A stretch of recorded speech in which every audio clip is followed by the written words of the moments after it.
የከበረ ሰላምታችን በያላችሁበት የዓለም ክፍል ይድረሳችሁ። የተወደዳችሁ የአዲስ ፖስት ቻናል ቤተሰቦች ለምሽት የተደመጡ ሰበር ዜናዎችን አጠናቅረን መጥተናል። ዋና ዋናዎቹን በማስቀደም እንጀምራለን። ከፍተኛ የክፍለ ጦር አዛዡ እንዲሁም ደግሞ 2 ሻለቃዎች መገደላቸው ተረጋገጠ። ሁለቱ ከፍተኛ የጦር አዛዦች መገደላቸው የተሰማው በአማራ ክልል ጎጃምና ደቡብ ጎንደር ዞኖች ስለመሆኑ ተመላክቷል። ከዚህ በተጨማሪም የኦሮሞ ነጻነት ሰራዊት ፋኖና ህወሓት የጋራ ወታደራዊ ካውንስል መስርተዋል። ከቀናት በፊት ጀነራል ተፈራ ማሞ ብልጽግና ከሌሎች የኢትዮጵያ ተቃዋሚ ኃይሎች ጋር በመሆን እናሸንፈዋለን ብለው ነበር። ጀነራሉ ይህም ባሉ ማግስት 3ቱ ኃይሎች የጋራ ካውንስል መስርተዋል። መከላከያ በበኩሉ ስለ አማራ ክልሉ ጦርነት በዝርዝር መረጃን አጋርቷል። ታዳምጡታላችሁ። የብልጽግናውን መንግስት እንቀብረዋለን ሲሉ የህወሓቱ ከፍተኛ ጀነራል ዛቱ። ፌዴራል መንግስቱንም ሆነ ከእርሱ ጋር የተለጠፉትን ኃይሎች እንቀብራቸዋለን በማለት ማስጠንቀቂያ ሰጥተዋል። የህወሓት አርሚ 33 አዛዥ ጀነራል ወልደ ጊዮርጊስ ተክላይ ሰራዊታቸውን ሰብስበው ያደረጉት ንግግር ሾልኮ ወጥቷል። ጀነራሉ እንቀብራቸዋለን ሲሉ ከዛቱ በኋላ ነጌታቸው ረዳንና ጀነራል ጻድቃንን ሰራዊቱን ከውስጥ ሆነው ሊያፈርሱት ነበር በማለት ወንጅለዋል። ጌታቸው ረዳ በበኩላቸው አብይን ሚሊዮኖች ይደግፏቸዋል፣ ህወሓት መቀበር ያለበት ድርጅት ነው የሚል ንግግርን አሰምተዋል። ተሰሙታላችሁ። የኢራን አዲሱ አያቶላ ጠላቶቻችን በጦር ሜዳ ተሸንፈዋል አሉ። ቤንጃሚን ኔታንያሁ በበኩላቸው ኢራን ላይ መጠነ ሰፊ ጥቃት እንከፍታለን በማለት ዝተዋል። በኢራንና እስራኤል መካከል ከፍተኛ የቃላት ጦርነት እየተደረገ ይገኛል። ትሰሙታላችሁ። የተወደዳችሁ የቻናላችን ቤተሰቦች እነዚህና ሌሎች መረጃዎችን አጠናቅረናል። እንደተለመደው እስከ ዝግጅታችን ፍጻሜ ድረስ አብራችሁን እንድትቆዩ ግብዣችን ነው። አሁን ወደ ዝርዝር ዘገባዎቹ እናመራለን። የብልጽግናውን መንግስት እንቀብረዋለን ሲሉ ጀነራሉ ዛቱ። ፌዴራል መንግስትንም ሆነ ከእርሱ ጋር የተለጠፉትን ኃይሎችንም እንቀብራቸዋለን ጠብቁም ብለዋል። የህወሓት አርሚ 33 አዛዥ የሆኑት ጀነራል ወልደ ጊዮርጊስ ተክላይ ሰራዊታቸውን ሰብስበው ያደረጉት ንግግር ሾልኮ ወጥቷል። ጀነራሉ እንቀብራቸዋለን ሲሉ ከዛቱም በኋላ ጌታቸው ረዳና ጀነራል ጻድቃን ሰራዊቱን ከውስጥ ሆነው ሊያፈርሱት ነበር ሲሉ ከሰዋል። ጌታቸው ረዳ በበኩላቸው ስለ ጠቅላይ ሚኒስትር አብይ አህመድ አነጋጋሪ አስተያየትን ሰጥተው ተከስተዋል። ከህወሓት ወታደራዊ መኮንኖች በኩል የሚሰማው ዛቻ እንደቀጠለ ነው። አሁን ደግሞ ተራው የጀነራል ወልደ ጊዮርጊስ ተክላይ ሆኗል። ወዲ ሸሪፎ በሚል ቅጽል ስም የሚታወቁት እኚህ ጀነራል የአርሚ 33 አዛዥ ሲሆኑ ከሰሞኑ ከአርሚው አባላት ጋር ባደረጉት ውይይት ያሰሙት ንግግር ትኩረት የሚስብ ሆኗል። ጀነራሉ ስለ ሰራዊቱ አቅም፣ ስለ ብልጽግና፣ ስለ ህወሓት እንዲሁም ደግሞ ከህወሓት ከርተው አዲስ አበባ ስለከተሙት አመራሮች ጉዳይ ሰፋ ያለ ማብራሪያ ነው የሰጡ። በአፋር የመሸጉትን የሀራ ምሬት ታጣቂዎችን ሽፍታ፣ ነጌታቸው ረዳን ደግሞ ባንዳ ሲሉ የጠሩት ጀነራሉ አትጠራጠሩ እንቀብራቸዋለን ብለዋል። ቀን ከሌት መሰልጠን አለብን። ከትግራይ የሸሹት ባንዳዎች ሰራዊታችን መሰል ስልጠናዎች እንዳያገኝ ነበር ከውስጥ ሆነው ሲሰሩ የቆዩት። እነዚህ ባንዳዎች አሁን አዲስ አበባ ሆነውም ለአብይ እየጨፈሩ ነው ያሉት። መጨረሻ ላይ ግን የስራ ሲገረሰስ በመጀመሪያ የሚደፉት እነሱ ናቸው በማለት ኃይለ ቃላትን በመጠቀም ዘልፈዋቸዋል። እነዚህን ኃይሎች እንደሚያሸንፏቸውም በልበ ሙሉነት ተናግረዋል። ጄኔራሉ አክለውም ሊታወቅ የሚገባው ነገር አሁን ብቻችንን አይደለንም። በመሆኑም እነዚህ ባንዳዎችና አፋር የሰፈሩ ሽፍታዎች እጃቸውን በሰላም የሚሰጡ ከሆነ እኛ እንቀበላቸዋለን፣ አለበለዚያ ግን አንዲት ጥይት ከተኮሱብን እነሱንም ሆነ ያስጠጓቸውን አካላት ከገቡበት ጉድጓድ አውጥተን እንቀብራቸዋለን በማለት ነው የዛቱት።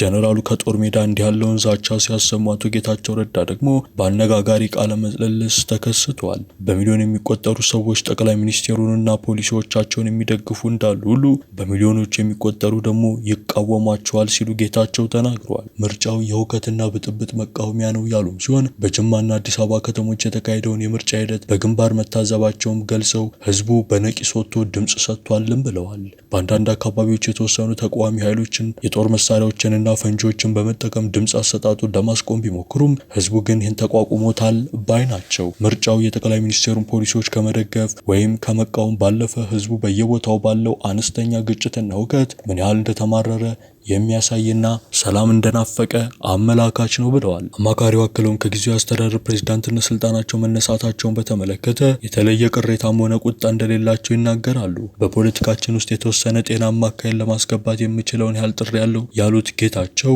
ስልጣናቸው ከማብቃቱ በፊት የሚነሱበት ጊዜ ደርሶ እንደነበር መጠቆማቸውን አውስተዋል። ይህ ሙሉ ለሙሉ ህልው ባይሆንም በከፊል ነገር ግን በከባድ ሁኔታ እንደተሳካ አንስተዋል። ከእርሳቸው ቀጥሎ ስልጣኑን በተረከበው አካል ላይም ምንም አይነት ግላዊ ቂም እንደማይዙ ቢያረጋግጡም ቀድሞ ፓርቲያቸው ህወሓትን ግን አምርረው ነው የወቀሱት። ጌታቸው ህወሓት አሁን ላይ ያከናወነውን ድርጊት በተመለከተ መፈንቅለ ስልጣን ሲሉ የጠሩት ሲሆን ራሱን በህገወጥ መንገድ የሾመ አካል በመሆኑ ለነጻና ፍትሃዊ ምርጫ የሚያስፈልገውን አስተማማኝ ጸጥታ የማረጋገጥ ብቃትም የለውም ብለዋል። ቀጥለውም በትግራይና ህወሓት እንዲሁም የምርጫን ሁኔታ በተመለከተ ተቋማት እስካሉ ድረስ ነገሮች አስቀድመው የሚታወቁበትና የተረጋጉ የሚሆኑበት ስርዓት እንዲኖር የተወሰኑ ህጎችን ማክበር ይጠበቃልን ብለዋል። በተጨማሪም በአማራና ትግራይ ምርጫውን ለማስቆም የሞከሩ ኃይሎች አልተሳካላቸውም፣ ህዝቡ ግን መምረጥ እንደሚፈልግ አሳይቷል ብለዋል።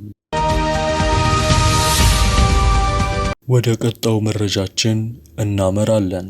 የኢራኑ ጠቅላይ መሪ ሙጅተባ ኻሜኒ ባስተላለፉት መልእክት ጠላቶቻችን በጦር ሜዳ ተሸንፈዋል ካሉ በኋላ አሁን ደግሞ የህዝቡን ጥንካሬ ለማፍረክረክና መከፋፈል ለመፍጠር እየሞከሩ ነው ሲሉ እነ አሜሪካን ከሰዋል።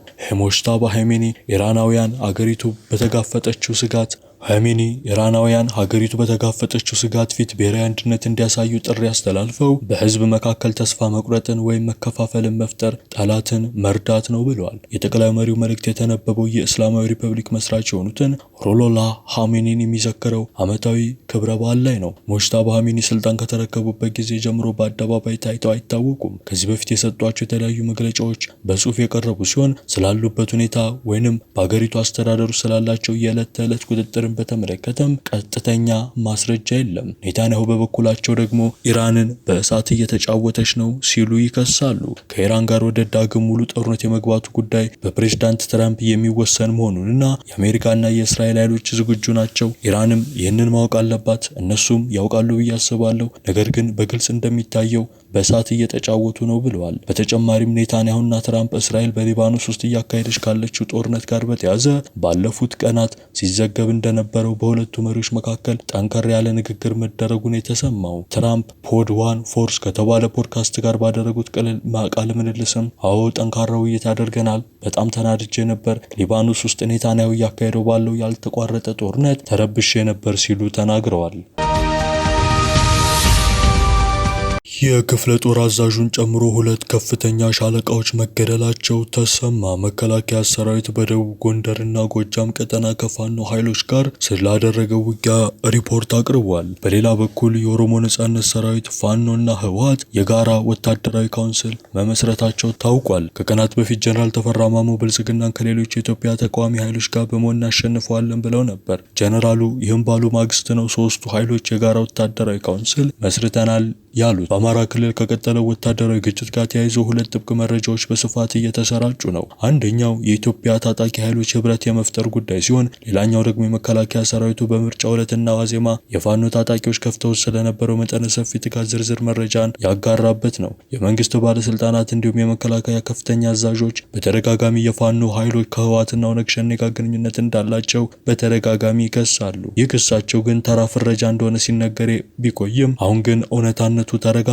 ከሰሞኑ በወጣ መረጃ የፋኖ ኃይሎች የኦሮሞ ነጻነት ሰራዊት፣ ህወሓት እንዲሁም የአፋር፣ ሶማሌ፣ ቤኒሻንጉልና ጋምቤላ አማጺ ኃይሎች የተካተቱበት ወታደራዊ ካውንስል መመስረቱን የተሰማው። ይህ ካውንስል ዓላማው አሁን ያለውን መንግስት በነፍጥ መጣል እንደሆነም ተዘግቧል። ከዚህ ቀደም የአማራ ክልል ሰላምና ጸጥታ ቢሮ ኃላፊ ዶክተር የሱፍ እሸቱ ፋኖ አንድም ቀን ኦነግ ሸኔ ላይ ተኩሶ አያውቅም፣ ህወሓት ላይም አይተኩስም ሲሉ መናገራቸው የሚታወስ ነው። በተመሳሳይ ባለፈው ቅዳሜ ፊልድ ማርሻል ብርሃኑ ጁላ በዋግኽምራና ራያ ትንኮሳ ያደረጉ ኃይሎች ተመተው ወደ ትግራይ ሸሽተዋል በማለት ገልጸው ነበር። እነዚህ ንግግሮች መንግስት አስቀድሞ ስለዚህ ጥምረት መረጃ እንዳለው የሚያሳይ ነው። ይህ በእንዲህ እንዳለ መከላከያ ሰራዊቱ ከ200 በላይ የፋኖ ታጣቂዎችን የደመሰሰበትን ውጊያ ማድረጉን አስታውቋል። ሰሞኑን በደቡብ ጎንደር፣ በምዕራብ ጎጃም፣ በሰሜን ጎጃምና በአዊ ዞን በምስራቅ እዝ ባደረገው ኦፕሬሽን 204 የፋኖ ታጣቂዎችን በመደምሰስ 161 የሚሆኑትን ደግሞ ማቁሰሉን ያስታወቀው። በሰሜን ጎጃም ዞን የተሰማራው ኮር አዛዥ ብርጋዴር ጀነራል አዲሱ መሐመድ ችግር ለመፍጠር አስቦ ተንቀሳቅሷል ያሉት የፋኖ ኃይል ላይ እርምጃ መውሰዳቸውን የገለጹት። በምዕራብ ጎጃምና አዊ ዞን ስለነበረው ውጊያ የተናገሩት ደግሞ የኮር አዛዡ ብርጋዴር ጀነራል መላኩ ገላነ ናቸው። እሳቸውም በተሰማሩባቸው ቀጠናዎች በተለይም በፍኖተ ሰላምና በቴሌሊ ከተሞች ዙሪያና አካባቢዎች ከፋኖ ጋር መዋጋታቸውን ገልጸዋል። በዚህ ውጊያ እጅ የሰጡ የተገደሉ የቆሰሉ የፋኖ አባላት አሉ ያሉ ሲሆን ተደምስሰዋል ካሏቸው መካከልም የፋኖ ሻለቃ አዛዥ ዋሲ ወርቁና ሌላ ስሙ ያልተጠቀሰ የፋኖ የክፍለ ጦር አዛዥ ይገኝበታል። በደቡብ ጎንደር ዞንም የእዙ ሰራዊት በደብረ ታቦር፣ በእስቴ፣ በእንዳቤት፣ በስማዳ፣ በባሊ፣ በባሲ፣ በንፋስ መውጫ፣ በታች ጋይንት፣ በላይ ጋይንትና ክምር ድንጋይ ከፋኖ ኃይሎች ጋር መዋጋቱን ጠቅሷል።